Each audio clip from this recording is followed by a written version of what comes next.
EV पे मेरे थोड़े से कंट्रोवर्शियल व्यूज हैं। आपके हिसाब से एक ट्रेडर को कितने ट्रेड लेने चाहिए? आपका क्या व्यू है इलेक्शंस पे? चल रहा है कि मोदी जी आने के चांसेस बहुत लग रहे हैं। आप तो दो तीन ऐसे सोलर के स्टॉक्स जो आपको लगता है कि और बढ़ेंगे, जिनका मतलब और आउटपुट बढ़ेगा, सेल्स बढ़ेगी, या 5 साल के लिए रख सकते हैं? जैसे कुछ स्टॉक्स हैं जो कि इवनिंग में ही भागते हैं। Okay. कुछ स्टॉक्स हैं जो कि मॉर्निंग की फर्स्ट 30 मिनट्स में ही अपना जितना भी उनको देना होता है मोमेंट वो दे देते हैं और फिर फ्लैट पड़े रहते हैं। तब मोदी जी ने आकर ये बोला था कि अगर हम चाहे तो किसी में हिम्मत नहीं है कि आज इंडिया पे हमला कर सके। जय हिंद। आज एक और पॉडकास्ट सीरीज में हम लोगों ने काफी सारे पॉडकास्ट देखे, जहां पर हमने इधर की बात करी, टेक्निकल बात करी, मूविंग एवरेज की करी, बैंक निफ्टी की करी। आज हमारे साथ एक स्पेशल गेस्ट है जिनका इंस्टाग्राम हैंडल है boss of stock market. So definitely truly she is a lady boss, जिनका नाम है Sarang. Hi ma'am, good afternoon, कैसे हो आप? मैं बिल्कुल ठीक हूँ। आप बताइए, आप कैसे हैं? मैं बढ़िया हूँ, बट बहुत बहुत सारी बातें करनी है आपसे। जैसे कि अगर मैं व्यूअर्स को बताना चाहूँ आज हम क्या क्या बात करेंगे, हम जर्नी के बारे में डिस्कस करेंगे आपकी। फिर उसके बाद जो आजकल हॉट टॉपिक्स चल रहे हैं वो, कुछ स्टॉक्स, आपने जो अपनी जर्नी में फेलियर्स क्या फेस करे, उनसे लर्निंग क्या मिली, और नए नए लोगों को क्या क्या सिखा सकते हो, वो सब मुझे डिस्कस करना है। थैंक्स फॉर हैविंग मी विभोर। मुझे ये अपॉर्चुनिटी दी कि मैं आपके साथ बैठ के ये सब डिस्कस कर सकूं, तो थैंक्स फॉर हैविंग मी।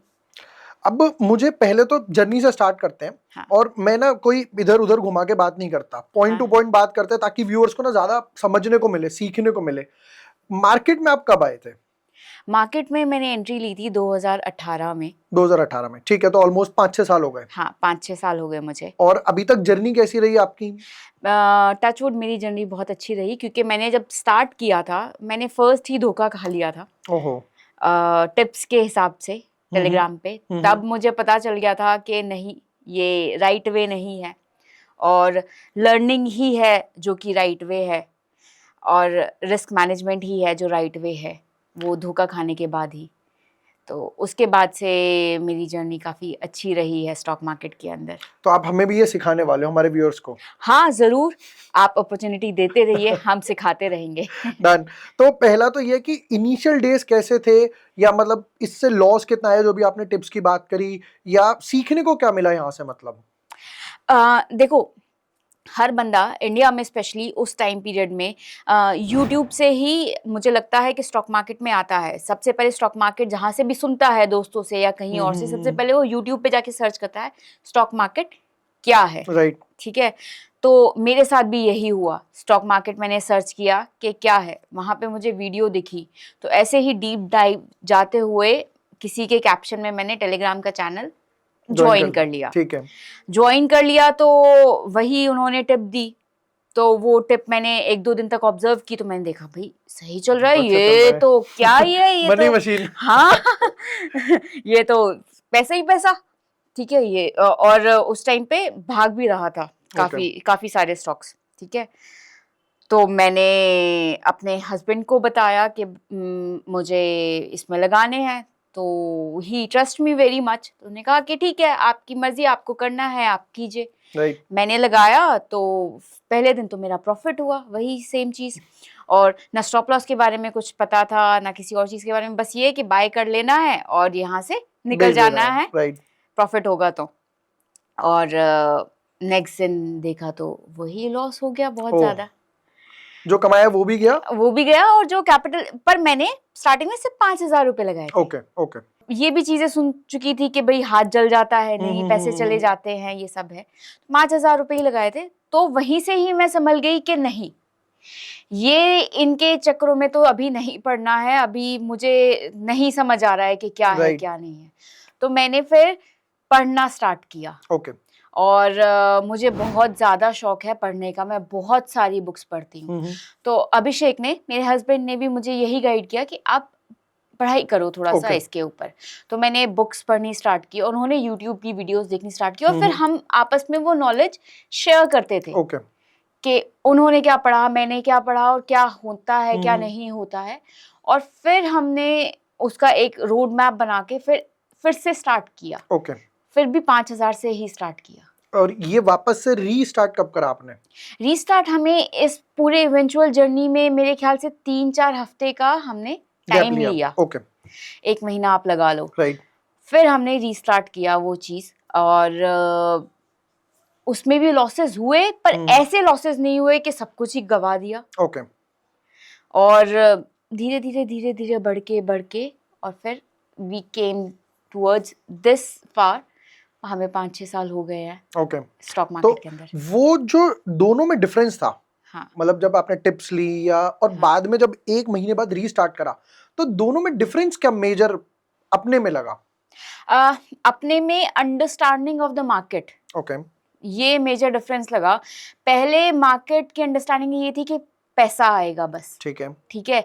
यहाँ पे जब 1 महीने बाद स्टार्ट किया तो मार्केट की ये अंडरस्टैंडिंग थी कि राइट स्टॉक कैसे पिक करना है, एंट्री कैसे लेनी है, राइट स्टॉप लॉस कैसे राइट लगाना है, कहाँ पे जाएगा, रिस्क मैनेजमेंट क्या होता है कि अगर मैं मार्केट को 5 रुपए दे रही हूँ तो मुझे 10 रुपए वापस लेना है, तभी मैं उसमें प्रॉफिटेबल हो पाऊंगी। राइट। ये सारी चीजें सीखनी पड़ती हैं। सिर्फ यही नहीं है कि बाय कर लिया ऊपर जाएगा सेल कर दिया।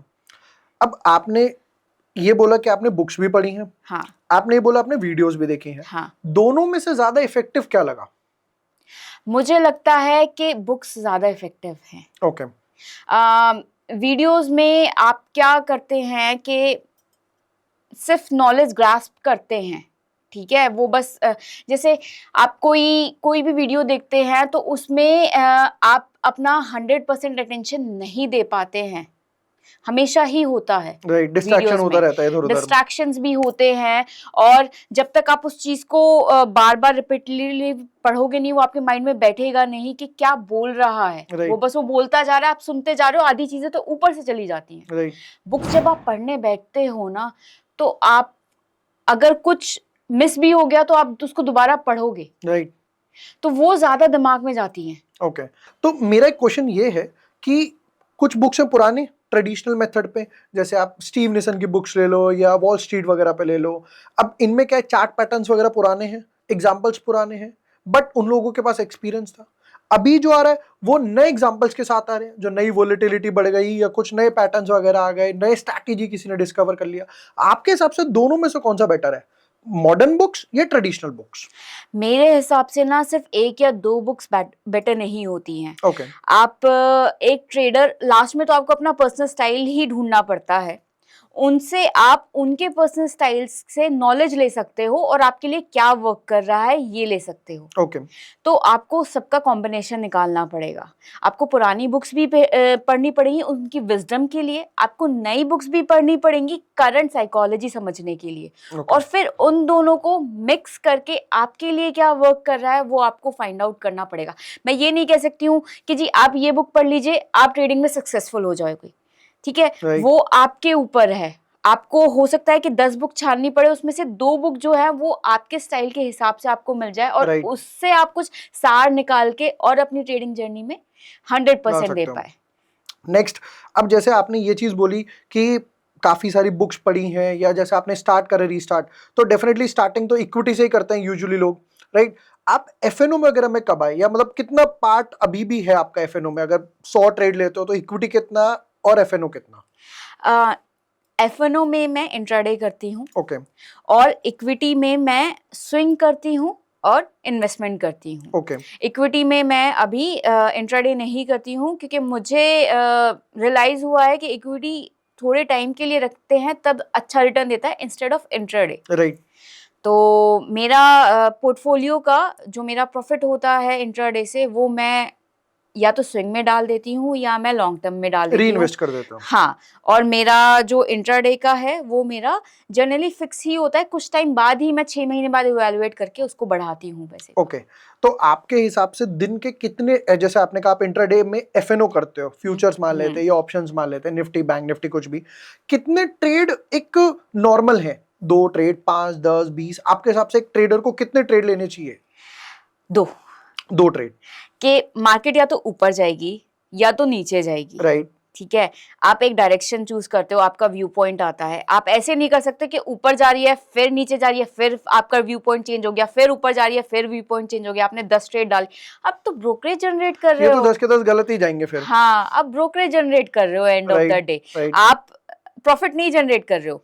अपना व्यू पॉइंट है, ऊपर जाएगी या नीचे जाएगी, दो ही प्रोबेबिलिटी है मार्केट में, राइट। ठीक है।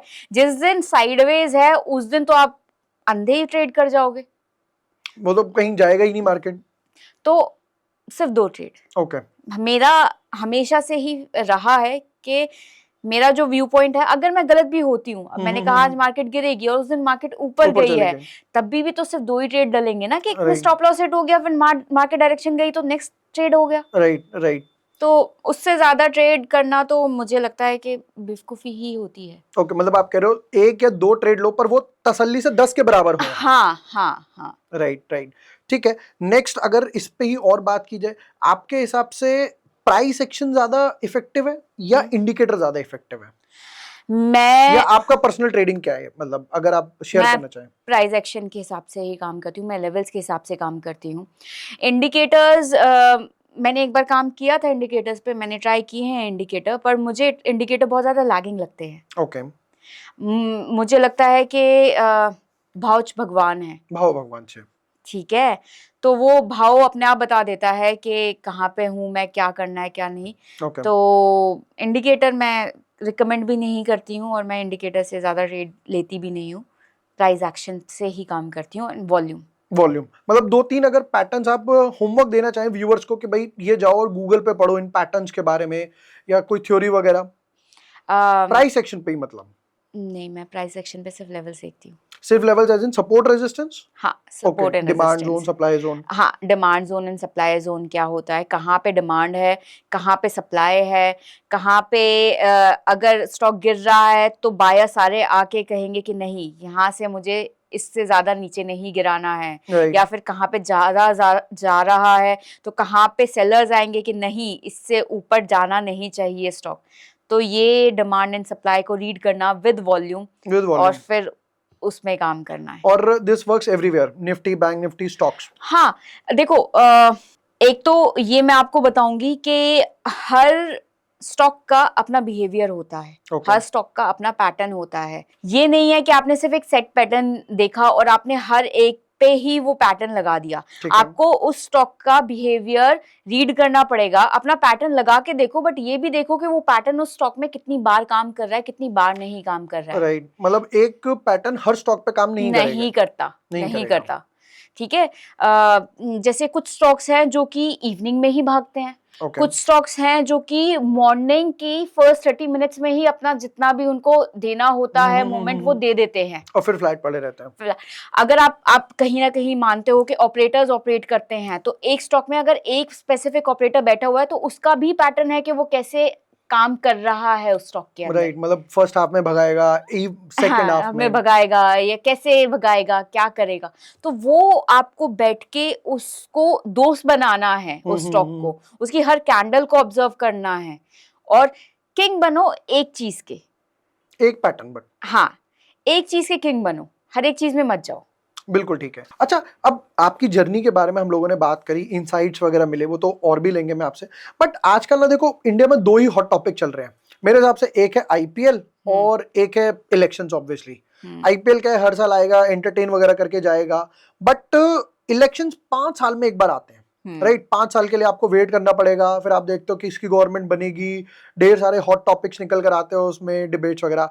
तो पहला क्वेश्चन तो चलो, अगर मैं इलेक्शंस पे आपसे थोड़ी देर बात करना चाहूँ, पहली चीज तो क्या है कि आपका क्या व्यू है इलेक्शंस पे। मैं जो मेरे मन में पहले से ही सवाल है कि वोलेटिलिटी क्या होगी, क्या स्टॉक्स हैं, तो इलेक्शंस पे क्या एक व्यू फॉर्म हो रहा है आपका? एक ट्रेडर का ना कभी व्यू नहीं होता है, एक ट्रेडर को सिर्फ वोलेटिलिटी चाहिए और पैसे चाहिए। बिल्कुल सही है, बट अब गवर्नमेंट की अगर बात करी जाए तो ट्रेडर्स को एक माइंडसेट, जैसे आप बोल रहे हो कि यार मैं स्विंग में भी डालती हूँ, तो वो वाला पार्ट भी आएगा आपका। राइट, आप पैसा उसके लिए भी डालोगे इंट्राडे से निकाल कर, तो वो एक विजन या व्यू क्या है, मतलब लॉन्ग टर्म के पर्सपेक्टिव से देखें 2 साल 5 साल के लिए? देखो, मैं कोई भी आए सरकार में, जैसे अटल जी ने कहा था कि सरकारें आती रहेंगी जाती रहेंगी, देश चलना चाहिए। बिल्कुल।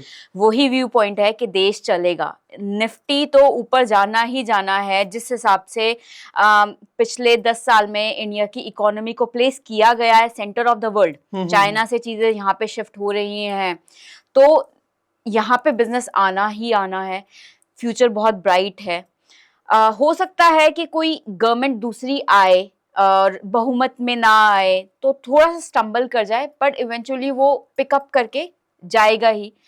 तो निफ्टी तो हमेशा ही ऊपर ही है, इंडिया ऊपर है। बाकी जब इलेक्शन का टाइम चल रहा है जो यहाँ पे, तो उसके बारे में हम एक ट्रेडर पॉइंट ऑफ व्यू से पर्सपेक्टिव से बात कर सकते हैं कि वोलेटिलिटी ज्यादा होगी ऑब्वियसली, राइट।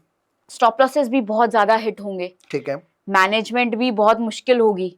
तो मैं तो ये कहूंगी कि जो नए हैं थोड़ा सा संभल के चले ये टाइम में। नए जो हैं बिल्कुल अभी जो आए हैं स्टॉक मार्केट में 2-4 महीनों में, हाँ, वो तो भाई थोड़ा सा अपना हाथ बजा के चले, और स्पेशली तो ऑप्शंस में और फ्यूचर्स में तो बिल्कुल ही बचा के चले। एक दिन में कैपिटल वाइप आउट होने के बहुत चांसेस होते हैं, बहुत चांसेस होते हैं। दूसरा, इलेक्शन डे की बात करें हम, ठीक है भाई, चल रहा है कि मोदी जी आने के चांसेस बहुत लग रहे हैं। आप अभी पोल आ जाएंगे, एग्जिट पोल, उसमें भी चीजें पता चल जाएंगी। और अभी पुराने इलेक्शन गया उसमें भी बीजेपी को अच्छी खासी जीत मिली थी, राइट। और कहीं ना कहीं इंडिया की इकोनॉमी के लिए भी अच्छा है जब एक सरकार बहुमत में आए तो इलेक्शन वाले दिन आप भी मानते होंगे, आपने भी, आप बता रहे थे, हमारी बात हो रही थी कि आपने लास्ट इलेक्शन में अपना हाथ जलवा लिया था 2019 और 2014 में तो मैं आया ही था। हाँ। तो इतना तो मैं ट्रेडिंग नहीं करता था। हाँ। मैं फर्स्ट ईयर था मेरा। हाँ। 2019 आई रिमेम्बर। हाँ। तो ज्यादातर लोग जो नए होंगे वो लगेगा कि अरे बीजेपी जीतने वाली है तो मार्केट ऊपर ही जाएगी, ऊपर ही जाएगी, बहुत ऊपर जाएगी। बट ये मार्केट फैक्टर इन पहले ही हो चुका होता है कि बीजेपी जीतने वाली है। ओके। ज्यादातर लोगों को पता ही होता है कि हाँ जीतने वाली है, वो पहले अपनी पोजीशन बना चुके होते हैं। वहां तो प्रॉफिट बुकिंग आती है। जैसे 2019 वाले इलेक्शन में निफ्टी पहले भागा है, उस दिन तो निफ्टी गिर गया है, ऊपर नीचे की तरफ आ गया। हाँ, आई रिमेम्बर। प्रॉफिट बुकिंग आ गई है। तो जिन्होंने भी जो सोच के बैठे थे कि अरे निफ्टी तो आज तो बहुत ऊपर भागेगा और ऊपर की और रिजिड बन के बैठे थे कि नहीं ऊपर ही जाएगा, उनके तो हाथ बहुत बुरी तरह से जले हैं उनसे। राइट। अब यही देख लो राम मंदिर वाला, राम मंदिर में बहुत ज्यादा उत्साह था, सब पॉजिटिव थे। तो मेरे पास भी इतने भर भर के मैसेज आ रहे हैं कि भाई मंडे को छुट्टी थी, राम मंदिर का था, ट्यूसडे को कि मैम कल तो मार्केट सारे ही हाई तोड़ देगी सब बस ऊपर जाने वाला है। हुआ नहीं। उसी दिन मार्केट नीचे आ गया और अच्छा खासा गिरा। तो ये आप पुराने चार्ट्स बैठो, ये इनफैक्ट होमवर्क कह सकते हो आप अपनी ऑडियंस को कि जाओ देखो कि पुराने इलेक्शन में क्या रिजल्ट आया और उसके अगेंस्ट कैसे निफ्टी ने उस दिन रिएक्ट किया। राइट। तो आप ना ऐसे रैंडम ट्रेड नहीं लोगे, आपके पास डेटा पॉइंट ऑफ व्यू होगा। अगर आपको पोजीशन उस दिन बनानी भी है तो डेटा से फिर आप एक अच्छा डिसीजन ले सकते हो, साउंड डिसीजन। गलत होगा तो स्टॉप लॉस लगा लेना, निकल के डायरेक्शन भी चेंज हो सकती है, बट एक आपके पास कुछ साउंड प्रूफ होगा कि हाँ ऐसा ही बिहेव किया था निफ्टी ने इस इलेक्शन में, ऐसे रिजल्ट आने पे। राइट। तो एक होमवर्क तो मैम ने आपको दे दिया, दैट इज कि आपको 2019 2014 का जब इलेक्शंस के आसपास का हफ्ते का, हाँ, उसका आपका डेटा आपको चेक करना है कि उस टाइम पे मार्केट ने पहले एक हफ्ते में क्या मूव दिया, इलेक्शंस के जिस दिन रिजल्ट आ रहे हैं उस दिन क्या मूव दिया, और बाद में एक हफ्ते का क्या मूव दिया। आई गेस ये आधा पौन घंटे का काम होगा। हाँ, बहुत कितने ही दिन देखने हैं आपको और कितने ही साल देखने, 5 साल में एक डेटा आता है। राइट। आपको मई 2014 का डेटा देखना है, ठीक है। बट अब पहला व्यू तो मेरा वापस से आया, आपने कहा कि भाई इंडियन इमर्जिंग इकोनॉमी है, चाइना से चीजें यहाँ शिफ्ट हो रही हैं, फैक्ट्रीज वगैरह गवर्नमेंट पुश कर रही है, राइट, मैन्युफैक्चरिंग डेटा अच्छा आ रहा है। तो पहला कौन सा सेक्टर एक फोकस किया जाए, बट ऑब्वियसली बात है जब हम 5 साल का विजन की बात कर रहे हैं, क्योंकि जैसे हमने कहा आईपीएल तो हर साल आएगा, फिर आएगा, तो साइकिल चलती रहेगी, बट गवर्नमेंट आएगी 5 साल के लिए। तो 5 साल के लिए आपके हिसाब से पहला 1-2 सेक्टर पे बात करी जाए, कौन से सेक्टर ऐसे हैं जिनमें जो लोग इन्वेस्ट करना चाहें, इन्वेस्ट नॉट ट्रेडिंग, जो हमने कहा ट्रेडिंग में तो वोलेटिलिटी होगी और उसके लिए हमें चार्ट्स चाहिए वगैरह वगैरह, तो इन्वेस्ट किस में किया जाए? देखो, अभी जो गवर्नमेंट का आ रहा है कि हाँ कहीं ना कहीं मोदी गवर्नमेंट के लिए रुझान ज्यादा है, तो हमने देखा कि इस गवर्नमेंट ने, करंट गवर्नमेंट में पीएसयू बैंक्स को बहुत ज्यादा दिया, एनकरेजमेंट दिया, राइट। तो हम उसमें जा सकते हैं उस सेक्टर में, क्योंकि एक गवर्नमेंट का जो प्लान होता है वो आने वाले से 5 साल के लिए नहीं, वो 10 से 15 साल का भी बना के चलती है। राइट। कि हम नेक्स्ट टर्म में भी आएंगे तो हम इसको और ऊपर लेके जाएंगे और पुश करेंगे। राइट। तो आप एसबीआई दे सकते हो, पीएसयू देख सकते हो। फिर उसके बाद गवर्नमेंट ने देखा है, आपने ईयर ऑन डिफेंस का बजट बढ़ाया है। राइट। तो डिफेंस सेक्टर एक काफी अच्छा सेक्टर है। आपने बताया था मुझे कि मोदी जी ने बोला जो था, हम लास्ट टाइम डिस्कस कर रहे थे, राइट, आई रिमेम्बर। तो मुझे याद है 2000 आई गेस 13 या 14 की बात है। उस टाइम आई वाज लाइक कितना, मैं 18-19 साल का रहूंगा। हाँ। तब मैं आपकी अदालत देख रहा था। हाँ। तब मोदी जी ने आकर ये बोला था कि अगर हम चाहे तो किसी में हिम्मत नहीं है कि आज इंडिया पे हमला कर सके। फिर उन्होंने सर्जिकल स्ट्राइक करवाई और डिफेंस का बजट तो हम लोग देख ही रहे हैं, जैसा आपने डिस्कस करा। अब आप यही देख लो ना, पिछले 10 साल में कितने अटैक्स हुए हैं, बॉम्बिंग। पहले तो हर जगह पे डर लगता था। राइट। ठीक है, तो कहीं ना कहीं वो डिफेंस में इन्वेस्टमेंट हुई है, कहीं ना कहीं हमारी एजेंसीज इतनी स्ट्रांग हुई हैं कि उन चीजों को पकड़ ले रही हैं पहले ही। राइट। ठीक है, तो वो पैसा लग रहा है वहां पे, कॉमन पब्लिक के लिए यूजफुल हो रहा है। हाँ, बहुत ज्यादा यूजफुल हो रहा है। तो वो और आने वाले टाइम में और ज्यादा उसको बढ़ावा दिया जाएगा, क्योंकि कहीं ना कहीं अब आप देख रहे हो कि माहौल कैसा बन रहा है कि वॉर, हर जगह पे ही बातें चलती हैं, छोटी छोटी बातों पे वॉर की। तो एक डिफेंस को, कंट्री का डिफेंस बड़ा इंपॉर्टेंट होता है उसको ग्लोबली प्लेस करने में। तभी ये जो फॉरेन इन्वेस्टमेंट्स हैं उनको मिलता है कॉन्फिडेंस आने में कंट्री, क्योंकि कंट्री स्टेबल है और स्टेबिलिटी डिफेंस से ही आती है, बहुत बड़ी स्टेबिलिटी। राइट। तो अगर इंडिया को ऊपर जाना है तो उसका डिफेंस सेक्टर इंप्रूव करना पड़ेगा और उसके अंदर पैसे डालने पड़ेंगे। तो अगर वो ऊपर बढ़ रहा है तो आप क्यों नहीं बढ़ रहे हो उसके साथ? तो अब जैसे हमने डिफेंस वगैरह की बात करी, आपने कहा कि भाई डिफेंस होना चाहिए तभी एफडीआई आएंगे, स्टेबल है क्योंकि कोई और बाहर से आके आपकी टेरिटरी पे हमला नहीं कर रहा, आपके ऊपर उंगली नहीं उठा सकता किसी भी बात में। अब 2-3 स्टॉक ऐसे जिनमें आपको लगता है एक रैली आई है, स्टेबल है, बट अगले 2 साल 5 साल का जो विजन है वो अभी भी उनमें अच्छी खासी पोटेंशियल है। आप कोचिन शिपयार्ड देख सकते हो, ठीक है, डिफेंस में। एक बीडीएल देख सकते हो, बीडीएल, और एक बीईएल देख सकते हो, बेल। तो ये कुछ स्टॉक है जो आप देख सकते हो कमिंग टाइम में, जो आपको अच्छा रिटर्न दे सकते हैं। और बाकी लोग भी कमेंट करके बता सकते हो कि आपको कौन से डिफेंस स्टॉक्स अच्छे लगते हैं, हम भी जानना चाहते हैं। आप भी कमेंट सेक्शन में लिख सकते हो कि आप इन तीनों के अलावा कौन सा और डिफेंस स्टॉक है कि आपको लगता है इसमें और अच्छी खासी अपसाइड पोटेंशियल वगैरह है। बट चलो डिफेंस की अलग बात करते हैं, डिफेंस हमें पता है हमें स्ट्रॉन्ग करना है। अगर निफ्टी की बात करी जाए, आपको निफ्टी पर क्या विजन रहेगा कि मतलब अभी 22,000 के आसपास चल रहा है, 22,000 पे स्टेबल होना शुरू हो गया है मार्केट, राइट? बट 2 साल 5 साल का क्या विजन रहेगा नेक्स्ट टर्म के लिए 2029 के आसपास?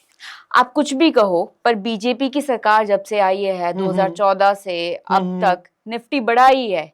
7,000 से शुरू हुआ था, फिर 2019 में 12,000 आया और अब 22,000 है। 7,000, 12,000, 22,000, ठीक है। और क्यूमुलेटिव ग्रोथ ही हो रही है। तो इसी ग्रोथ को प्रोजेक्ट करते हैं आगे, हम बहुत ज्यादा नहीं जाते हैं, इसी को करते हैं।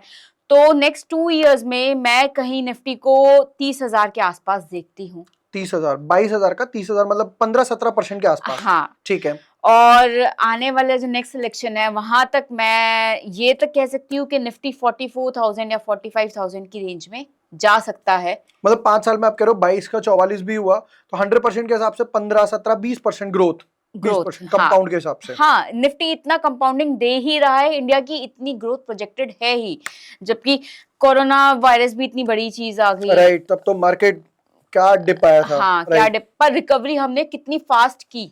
राइट।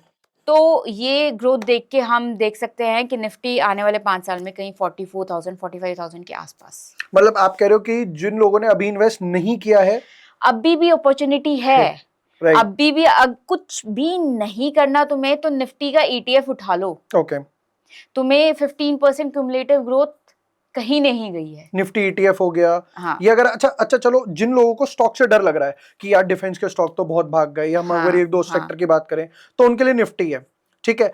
निफ्टी में ETF या और कोई ऑल्टरनेटिव? मैं ETF ही कहूंगी कि Okay.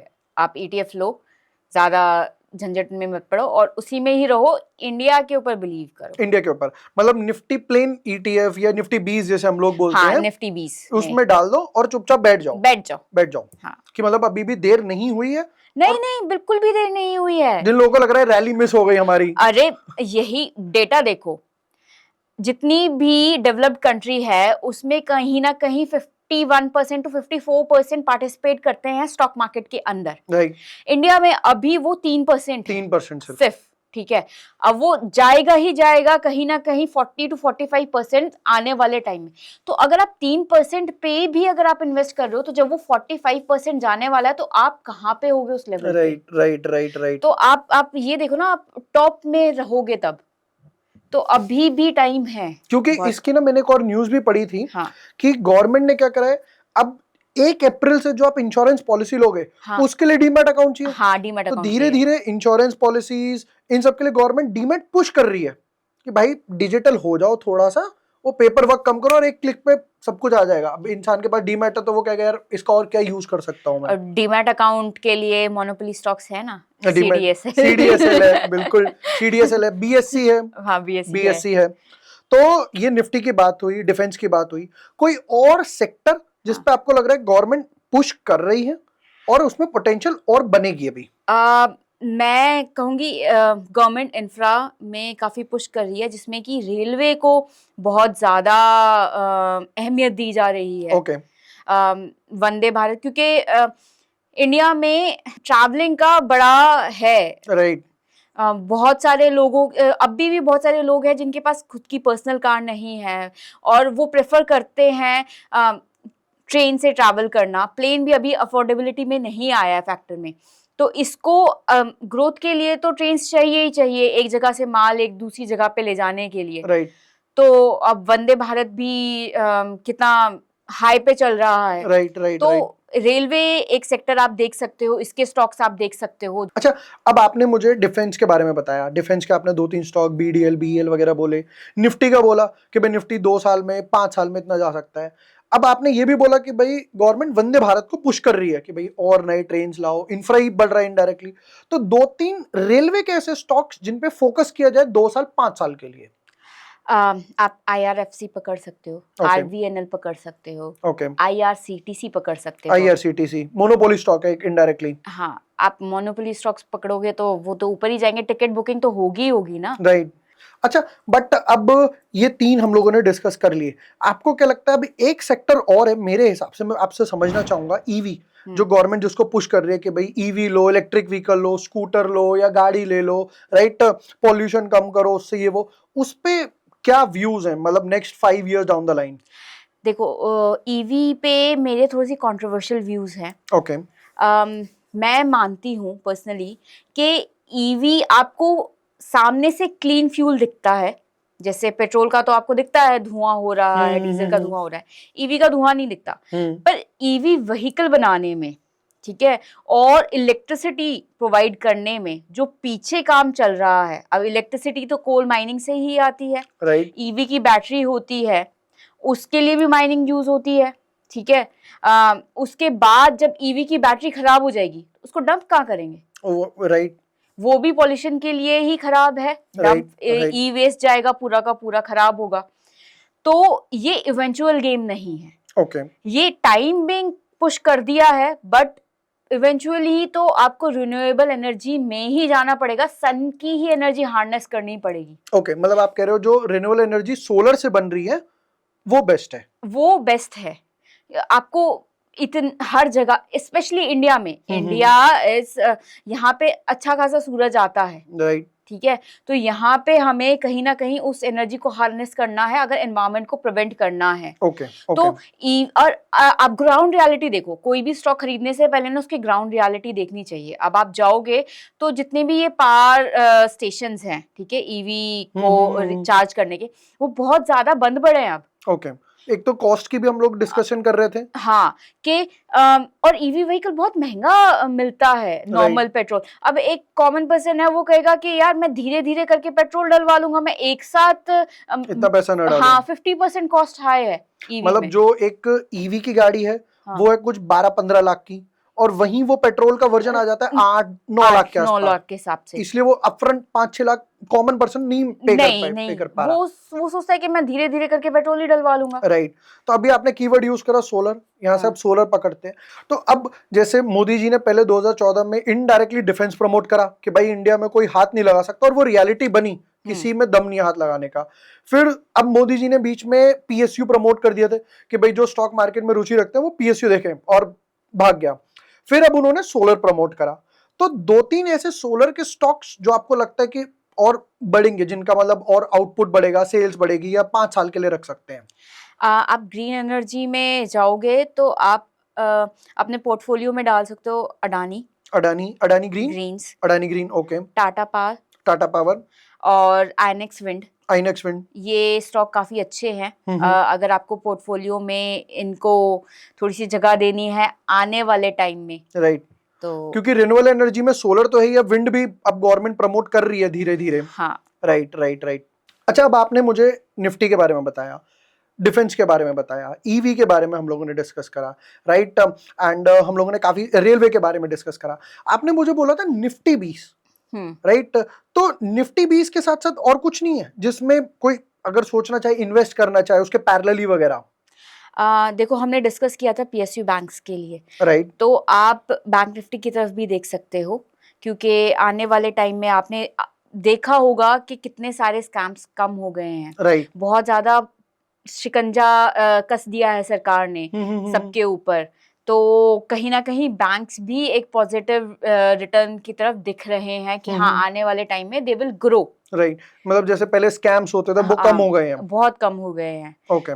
तो आप उस तरफ भी अपने पोर्टफोलियो को दिखा सकते हो कि हाँ, उसको भी अपने पोर्टफोलियो में रख सकते हो बैंकिंग सेक्टर में। जैसे पीएसयू के जो एनपीएस कम हुए हैं, हाँ, तो आपको लगता है और भी आगे कम होंगे? हाँ, ओके, ठीक है। मजा तो आया काफी बात करके, बट वाइंड अप करने से पहले एक, आपको क्या लगता है 2024 में किसकी गवर्नमेंट बनेगी? फिर व्यूअर से पहले आपसे पूछेंगे।